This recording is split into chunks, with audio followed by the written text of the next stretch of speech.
네, 네, 이렇게 나도 스터디를 하게 돼서 정말 다행이고요. 예, 지금 할 과목은 원예작물학 2입니다.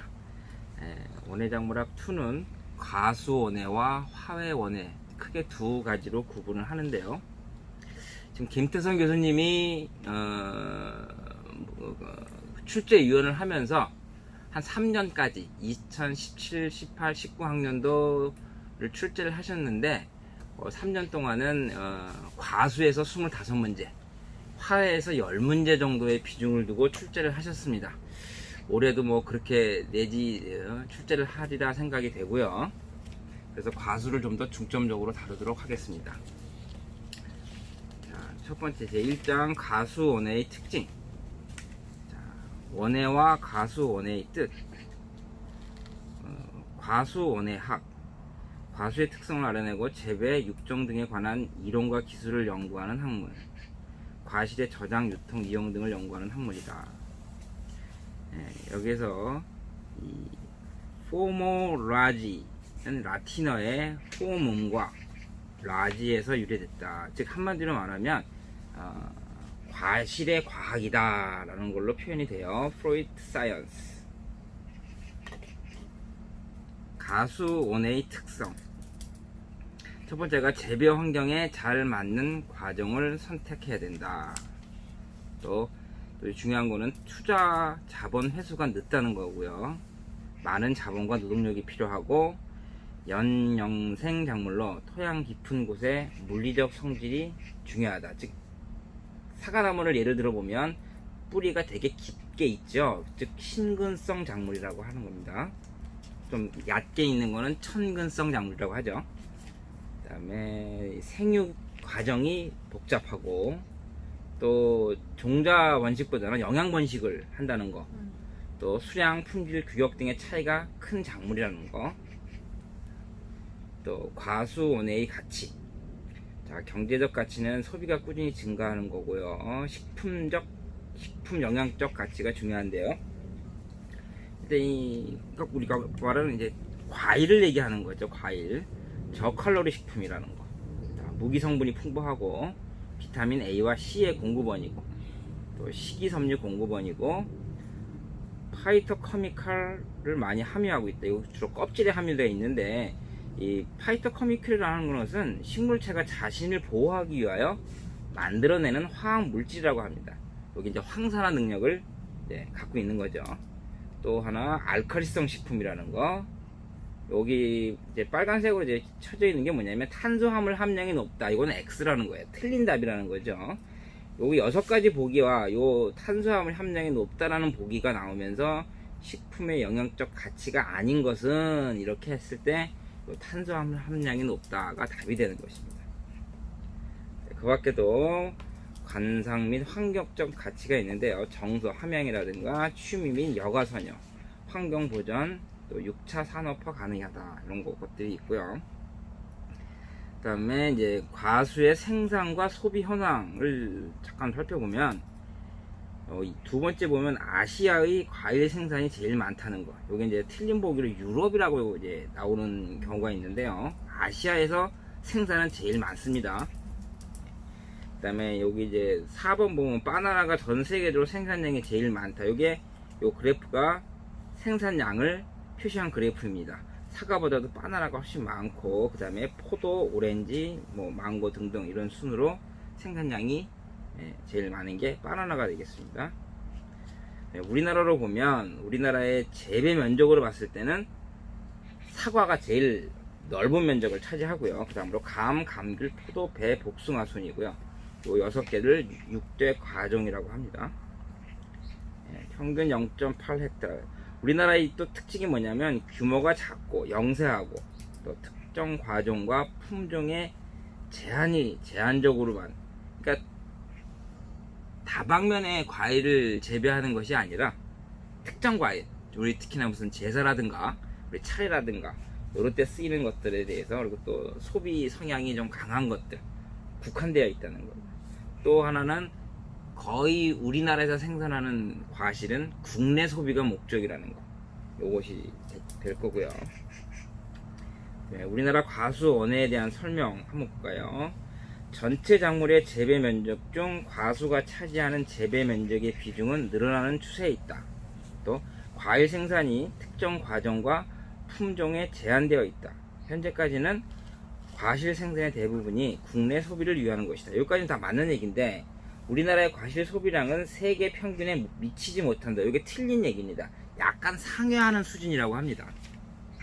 그다음에 최근 국내 과수원의 동향에 대한 설명. 6대 과정의 순위가 변하고 있다. 맞는 얘기고요. 과수 품목의 1인당 소비가 정체되고 있다. 기후 변화로 인해 재배 산지가 바뀌고 있다. 무슨 지금 온난화든가 이런 걸로 인해서 사과가 옛날에는 그 대구라든가 이런 데서 많이 재배를 하다가 지금 강원도까지 해서도 이제 사과 재배를 하는 것으로 봐서 이런 재배 산지가 많이 바뀌고 있다는 걸 알 수가 있죠. 그다음에 국내 경제의 상황이 악화로 수입산 과실이 유입이 줄어들고 있다. 이게 틀린 얘기죠. 요즘 수입 과일들 많이 나오죠. 많이 수입하고 있죠. 그 다음 장 보시면 요 그래프를 보시면 요게 이 그래프가 뜻하는 것이 무엇인가 라는 겁니다. 자, 요 그래프를 보시면 자, 인건비가 증가하고 있다는 것을 알 수 있습니다. 왜 그러냐면 소득이 점점 줄다는 것은 시설비라든가 인건비로 인한 증가 때문에 소득이 준다고 볼 수 있거든요. 그래서 인건비 증가, 또 유통 비용 증가, 또 유류비 증가, 이런 것들이 요 그래프가 나타내는 것이고요. 또 생산 기술의 낙후는 이 그래프를 보고는 알 수가 없는 내용이죠. 요런 거, 요 그래프가 주어지고 요와 같은 보기가 4개 주어져서 아닌 것은 이렇게 문제들이 가끔 나와요. 그 다음에 또 아래 그래프를 보시면 요거는 어떤 그래프를 의미를 얘기하냐, 국산 과일의 소비가 정체되고 있다는 걸 나타내고 수입 과일의 소비가 늘고 있다는 것, 또 국산 과일의 공급 과잉 현상이 일어날 수 있다. 국산 과일의 생산이 정체되고 있다? 이거는 아니죠. 약간씩 늘고 있죠. 자, 그 다음에 세 번째, 과수 재배가 해야 할 우선 과제. 자, 우리 과수 재배를 할 때 1번 첫째, 품질 향상을 해야 되고요. 품질 향상을 하려면 적정 재배 관리와 병해충 종합 방제 체계의 전환이 중요하고, 또 과실 종합 생산 체계 IFP로 발전을 해야 된다. 두 번째, 재배 기술 개선, 또 생력 재배 기술 개발을 통한 생산비 절감. 그다음에 저장, 선과 과일 고르는 거요. 포장, 수송 등 현대적 유통 체계 마련과 가공품 개발, 뭐 잼이라든가 뭐 이런 것들이요. 그다음에 종합 방제 체계에서 마지막으로 선택해야 하는 재배법. 여러 가지 어떤 병해충 방제라든가 잡초 방제라든가 여러 가지 방제를 해야 되는데, 그 중에 맨 마지막으로 해야 될 거는 화학적 방제라는 겁니다. 뭐 물리적인 방제, 뭐 생물학적 방제 이런 것들이 있지만 제일 마지막에 해야 되는 거는 화학적 방제. 과실의 용도로는 통조림, 잼, 프리저브, 마멀레이드, 주스, 과일주, 식초. 프리저브라는 게 뭐냐면 과실에 설탕을 넣고 가열, 농축 과정 중 완전히 으깨지 않고 원형이 남아있도록 한 거를 프리저브라고 합니다. 또 우리나라 근대적인 과수 재배를 시작한 건 1906년 원예 모범장. 이게 최초죠.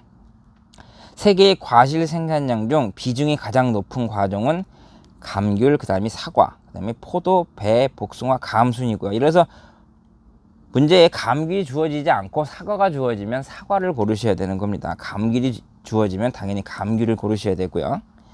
또 결핍되면 잎에 황화 현상을 일으킨 엽록소의 필수 구성 성분, 요거 마그네슘. 요 마그네슘하고 또 하나 나중에 또 나오지만 질소도 있어요. 요건 나중에 또 하죠. 과실의 등급 규격을 정하는 기관은 국립농산품질관리원 이렇게 됩니다. 요거 1장 끝나고서 교재에 나와 있는 연습 문제 꼭 한번 풀어보세요. 풀어보시고 다음 2장 넘어가시는 걸로 그렇게 하겠습니다. 1장 연습 문제 풀어볼게요. 교재 14페이지 1번 과실의 식품 영양적 가치에 대한 설명과 거리가 먼 것. 아까 했죠. 알카리성 식품이고 비타민 함량이 높다. 식이섬유를 풍부하게 탄수화물 함량이 높다. 아, 요게 틀린 거죠. 네, 요게 틀린 거고요. 두 번째, 우리나라 과수원에 대한 설명과 거리가 먼 것. 전체 작물 재배 면적 중 과수가 차지하는 재배 면적의 비중이 늘어나는 추세에 있다. 과실 생산이 특정 과정과 품종에 제한되어 있다. 현재까지는 과실 생산의 대부분이 국내 소비를 위한 것이다. 또 우리나라 과실 소비량은 세계 평균에 미치지 못한다. 이게 틀린 거죠. 약간 세계 평균에 상회하는 수준이라고 아까 말씀드렸습니다. 네, 과수의 특징이 아닌 것. 심근성 작물. 사과나무 생각해 보세요. 뿌리가 깊죠. 주로 종자번. 자, 과수는 영양 번식을 합니다.